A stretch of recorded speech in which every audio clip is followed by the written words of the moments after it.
Hey everybody, Assalamu alaikum. Hope you're having a wonderful day. Make sure that you hit the subscribe button and the notify button so you know when you're getting new episodes. And we just want to grow this project. I thank you in advance. Without further ado, let's get it rolling. The Shout Out Show.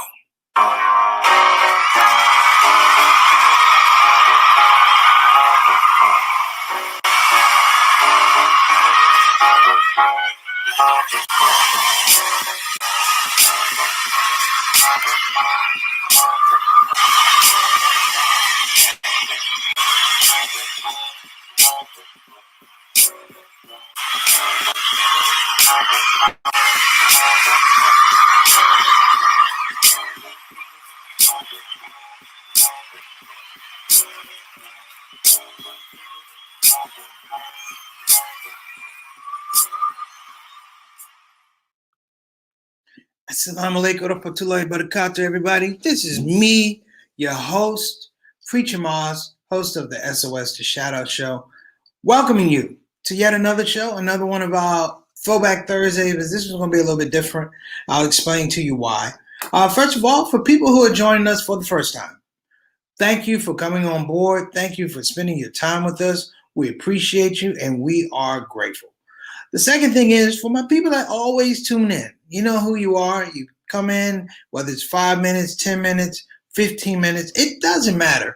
What I want to say is thank you, because it's those type of things that I'm going to be talking about today on Throwback Thursday. Now, we have a little bit of a situation. This is something that just befell us, if you will. Of course, I'm talking about the explosion over in Lebanon. The explosion over in Lebanon is nothing short of catastrophic. I'm still trying to gather exactly what happened.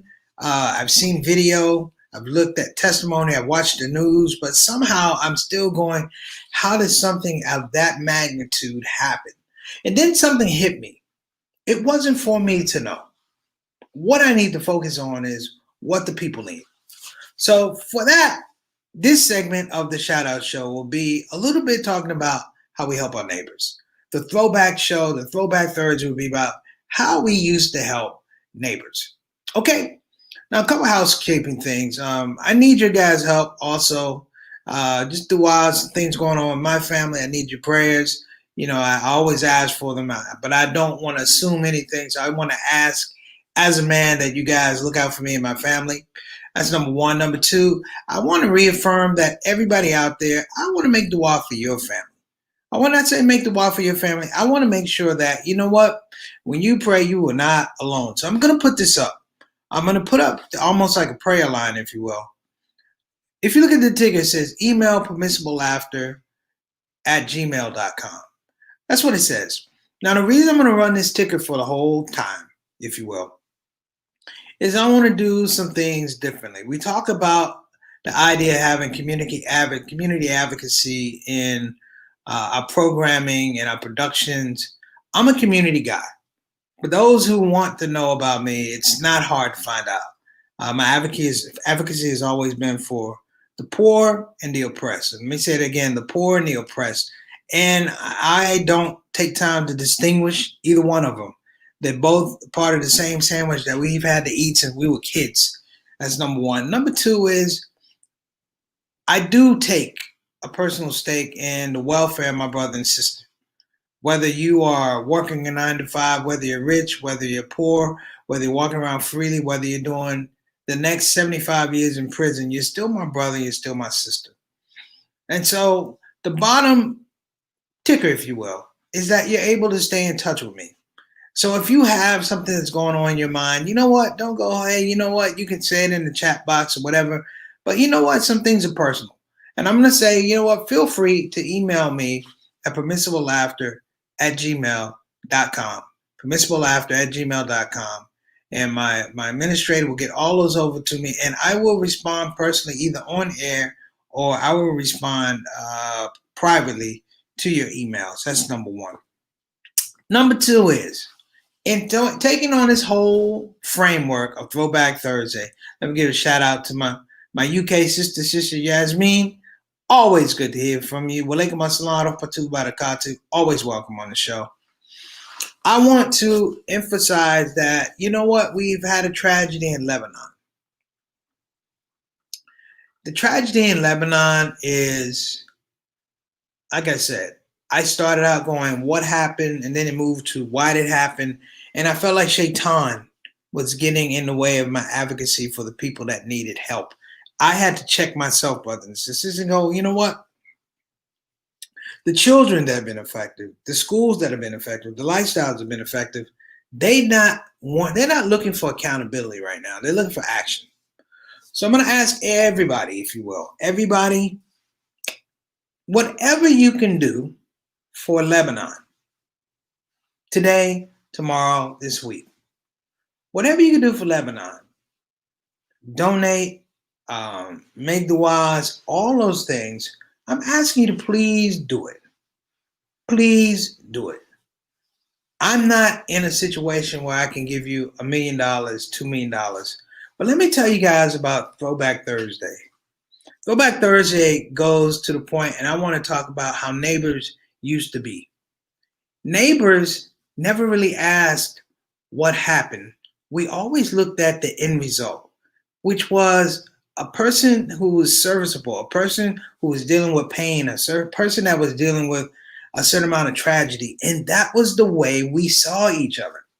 We saw each other as human beings. We didn't see each other as strategies. I know sometimes I can be sometimes hard on charities because I'm like, don't wait for the next thing. Charity is a good thing when there's a crisis, but it's an even better thing when there's no crisis. Like for myself, when I used to do shows at the senior citizen home, I would volunteer. And the reason I volunteered because I didn't want to hear that, the people were down. I wanted it to be a surprise. And one of the hardest gigs you're ever going to do is at a senior citizen home. You know what? And it wasn't the jokes. It wasn't the jokes. It was the communication. It was the fellowship. It was sitting down, and sometimes you would tell jokes at a table, and you would remind someone who maybe they haven't seen their kids for a while, their grandchildren, but you reminded them, you know what? I want you to adopt me. And as we talk about Lebanon, I want you to understand that the old space we used to do is we used to adopt people. One of the fun things about being Black in America and even having to deal with institutional racism and slavery is that the process of slavery, it created families, a new, different dynamic of families, because we looked at one another and said, we are in the same boat. I have introduced grown men as my brothers and sisters. And people today think that they're my brothers and sisters because I said it so much. We're not biological. Allah has placed us in a situation, in a scenario whereby our hearts are connected. Because you can have people who are parts of families, blood relatives, and their hearts aren't connected. That's the miracle of what I'm talking about. So I'm probably never going to go to Lebanon. I probably never make it to Pakistan or Palestine. But you know what? When I see people from those places, when I see people, my heart's connected. And I'm asking everybody to let's change the paradigm. Of course, we're dealing with COVID. Of course, we're dealing with leadership that I've always said was ineffective. And even yesterday, I talked about the blueprint for anger in the United States.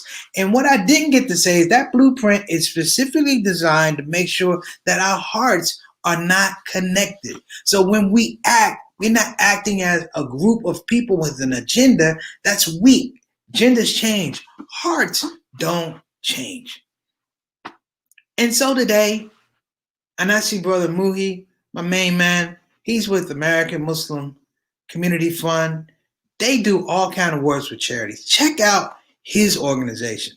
His organization makes it easy to distribute funds to everybody. Me, I'm a street dude.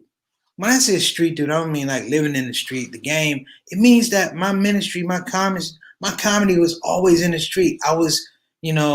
I took vows of poverty to be a teacher because that's what I felt I was effective. Now I know it sounds really novel and romantic, but when you see children who go through the entire school system, their entire school experience, and they don't have their hearts connected to anything, that's why I do the job.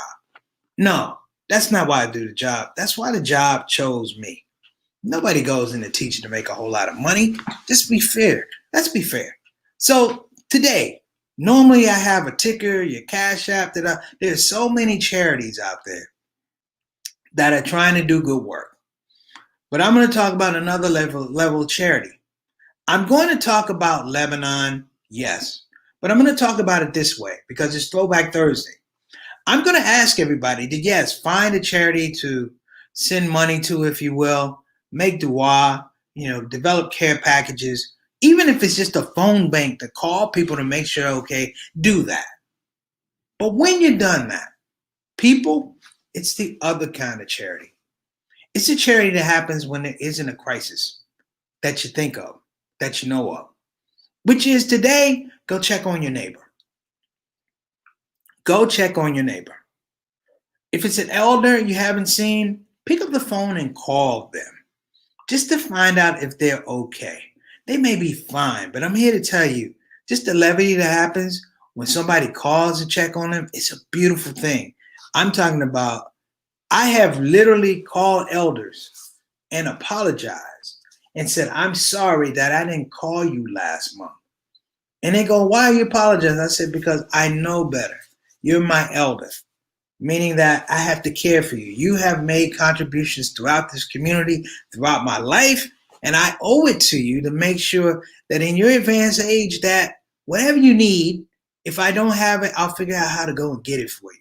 And that's the thinking that turns around all this stuff with COVID. That's the thing that defeats all this stuff coming from the White House. It is a revisiting and a renaissance of how we deal with our communities on our own. You can sit around, brothers and sisters, and I'm not being funny, but you can sit around and you can wait for people to come up and do things for you. Let me give some kudos here. There are people in the neighborhood that I grew up with, they didn't wait for people to do things for them. Not that they didn't think it would happen, they didn't think it would happen fast enough and with the level of efficacy that was needed in that particular situation. Here we are, grown folks talking about a president, a judicial system and a leadership situation and scenario that doesn't work for us. Why do we keep talking about it? And why don't we develop something competitive? Not just competitive, something effectively and visibly better. And you'll understand that people will go to the better. People will go to the better. But you have to introduce it. In Lebanon, there's going to be a process whereby when everything's cleared up and they figure out what, there's still going to be at this process of what we do now.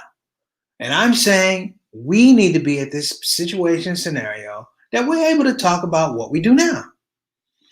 In the old days, in the throwback days, if you will, you used to have a group of men that would get together and talk about what needed to be done. And then you have a group of women that would get together in the neighborhood and talk about what needed to be done.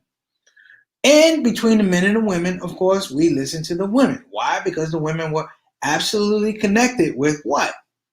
The children. Lebanon is an issue, and it's a historical point of how we respond for our children. Now, some of you guys are going to preach. You're moving off the subject matter. I am not moving off the subject matter. Today's topic and yesterday's topic are absolutely connected. I'm talking about on more levels than I can even think. I'm giving you what we say is the seen version, if you will. But there's an unseen version, like the unseen. And in that unseen space, brothers and sisters, there are so many moving parts. One of the things we trick ourselves with, we think that our intellect and our intellectual capacity can actually comprehend everything that's going on. And it can't. I'm the first one to say it can't. And I'm happy to say it can't because I've been part of conversations and sat at the feet of people that told me that it can't. My mother's on this show. Pain for one is pain for all, yes. Love for one, joy for one is joy for all, yeah. It transcends race. Now, why is this important coming from Mary Moss, my mother? I'm going to tell you why. She grew up in the segregated South. When we say the segregated South, it's not the Black Lives Matter South. It's not the even the We Shall Overcome South. This is when you had legal precedent to do whatever you wanted to to a person because of the color of their skin. And I want everybody to freeze that idea of doing something to somebody because of the color of their skin. No, it was the threat of their potential. I learned this in school when I had to do integration at Seabrook Elementary. One of my teachers, Miss Albita Jones, pulled me to the side one day after I had a fight at school. We have interracial fights like every other day. A fight, and a white. You remember those days. She pulled me to the side and she said, "You have a problem." She said, "Several of you have a problem." And what she said was, "You are battling thinking it is the color of your skin that frightens these people." She said, "No." She said, "It's the capacity of your mind that has them spooked." She said, "That's the problem with busing. That's the problem with integration. The closest that people get together, hear what I'm saying? The closer that people get together and you can move things out of the way in terms of stereotypes and biases, and you see what somebody's real potential is, you'll act up." So everybody talking about Black Lives Matter, all that type of stuff, no. Potential matters. Because potential leads to reality. Reality, for some people, they can't handle it. In reality, when they can't handle it, it leads to violence. What I hope with the whole thing about Lebanon is I hope this is not some type of weird retribution or hostile act. Even then, it would be a stupid act. But I'm just saying, in this particular situation, hear me out. In this particular situation, I'm hoping, let me speak clearly, that this has not become politicized. Because clearly you have to do the DNA work with what's going on in Lebanon right now. Lebanon had a lot of problems going on before this explosion, brothers and sisters. A potential assassination. The economy was bad. They were suffering from COVID. You see, don't take snapshots and not look at the entire picture. Lebanon was in need of desperate funds, if you will. So I don't want the response, brothers and sisters, just to be for what? The explosion that happened. Do your homework. Let your response be for the condition of the entire people, the condition of that town, the people who are affected, the people outside, because you have to think, if something blows up downtown, it affects everybody. It's like we talk about being black in America. We used to say white people get a cold, black people get pneumonia. It's the same thing in Lebanon. It just might be that the rich are affected now and the poor are going to be the ones that suffer. So let me reiterate what I said earlier. Go find some charity. I don't know what it is. I mentioned MUHI with American Muslim Community Fund .org. You can look that up. Of course, there are other ones. There's Islamic Relief. Of course, there's Helping Hand. There's Penny Appeal. There's tons of them. You can look on the internet under Islamic charities, and you're gonna find a whole bunch of them. I asked you to do that because you can't get on a plane right now and go to Lebanon and put out fires and things like that. So the aid is what's needed. That's number one. Number two is, but do the homework of what they needed before this crisis, before this explosion, brothers and sisters. Don't be one-dimensional thinking that charitable giving is going to solve some of the problems that they were dealing with. Number two, after you do that charity, which is emergency, this is emergency intervention, make a list of people who you feel your hearts aren't connected with the way they used to be. The throwback Thursday is how we connect our hearts. Now, normally I would have told you it was through food, it was through fellowship, it was, through cookouts, and sadly, it was through funerals. But today, I want to put it on another level. Don't wait for a tragedy to happen. In fact, don't wait for something good to happen that gives you leverage or opportunity to do something. Take today, whatever time is left in today, and reach out to somebody. Reach out to somebody. I want to give a special shout out to my big brother, Reginald Kitchen, who's been suffering with kidney-related illnesses.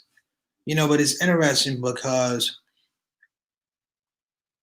we still have our hearts connected in a way that a big brother and little brother, we're not even biological brothers and sisters. I mean, we're both only children. But we always, for 30 years, we've always been connected. And he's in a situation right now where he needs everybody's dua. He needs everybody's help. Sister Ishrat Siddiqui in Toronto dealing with cancer. Everybody has a need to be valued. Whether it's in sickness, in health, or in death, we still need that. So I don't want people to go away from that. So whoever your neighbors are, and this is a blessing of the Shout Out Show. My neighbor, Terrence Brown. I haven't seen Terrence since maybe college, brothers and sisters. But it was good to see him on the show and connect with him after the show and ask him about how's his mom, how's his dad, how's his sister. And you know what? He could tell me that they're all right, they're doing well. But it's the sense of pride and wellness that he had. The idea that, you know what? This brother still cares about my parents. And I absolutely do. She's not on the show today, but Dawn Pollard Woods, she used to come on the show. And I remember calling her and say, hey, what's mom and dad and them doing? Or catch her on Facebook. And I'm like, these are golden opportunities that you don't want to be wasting. One of my things as a comedian is that I'm not a comedian. I am a social worker.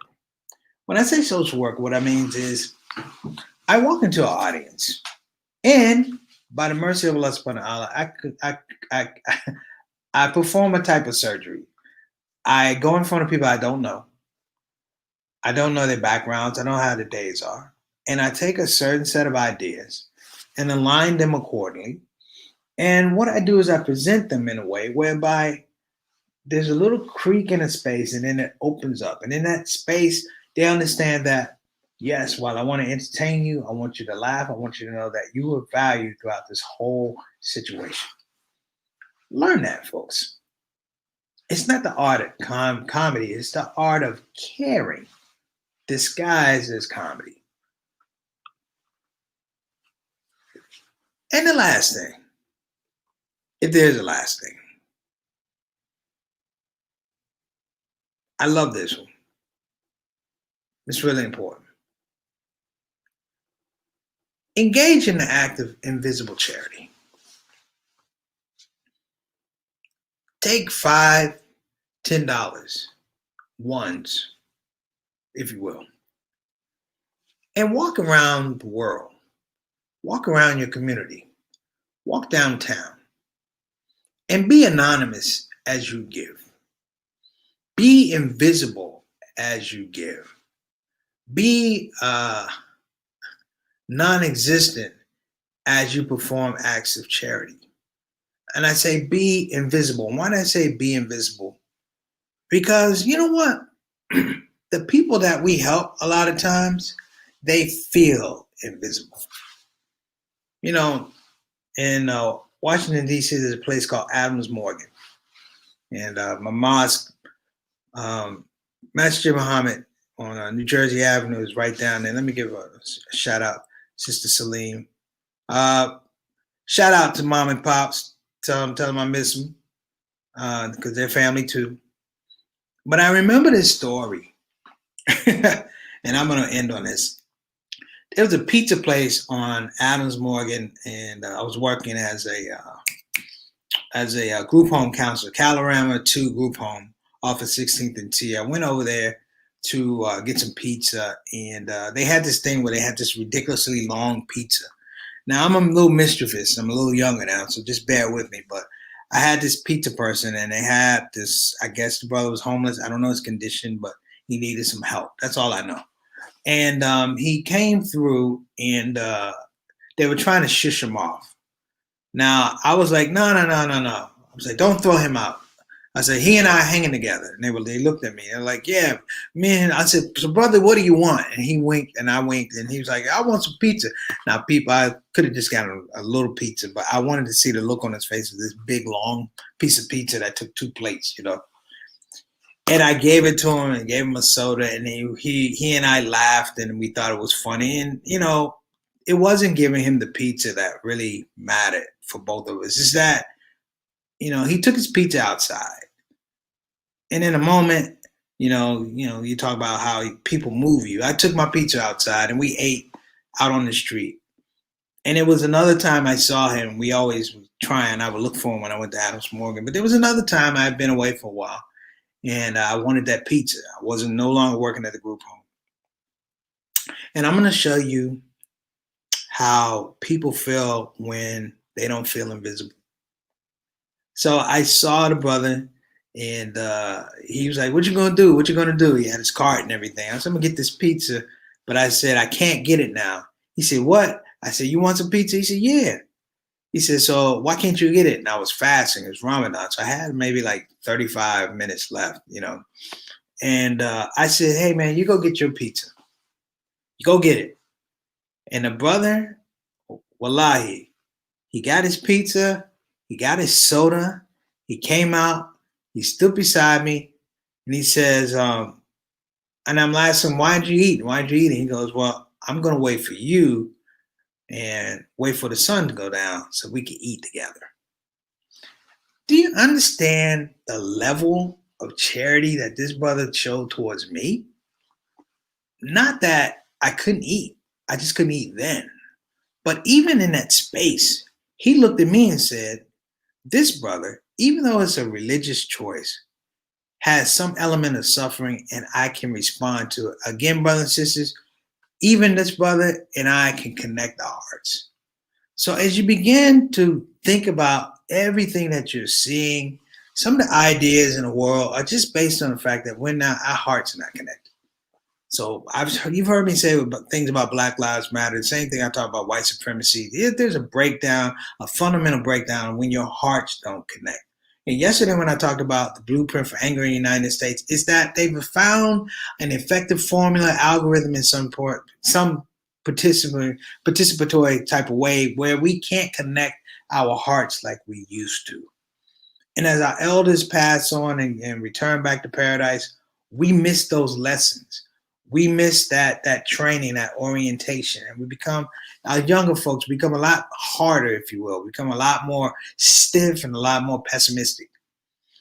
So I'm asking everybody today, yes, contribute whatever you can to Lebanon. I'm not asking you any dollar amount, duas, just do what you need to do.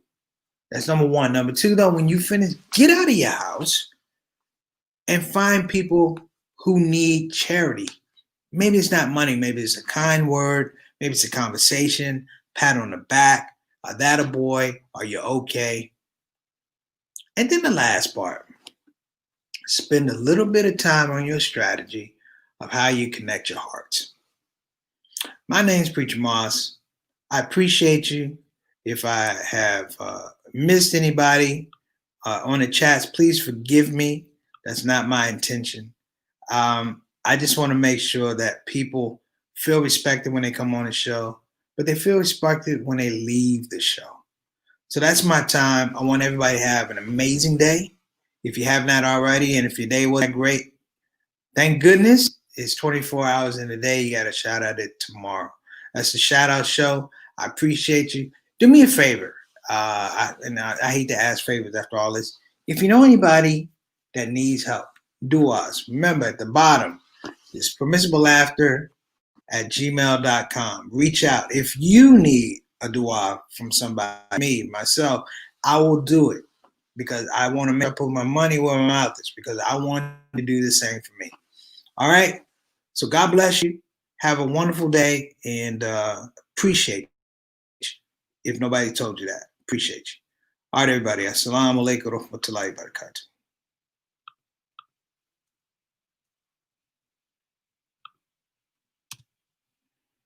Hey everybody, this is your brother Preacher Moss. Listen, I hope that you enjoyed your Shout Out Show experience. We'll be back with the next show, the next Shout Out Show. Simple ask before you go, please help your brother out. Click the subscribe button, click that notify button, and I'll see you again on this side of the microphone. You probably wonder what that smell is.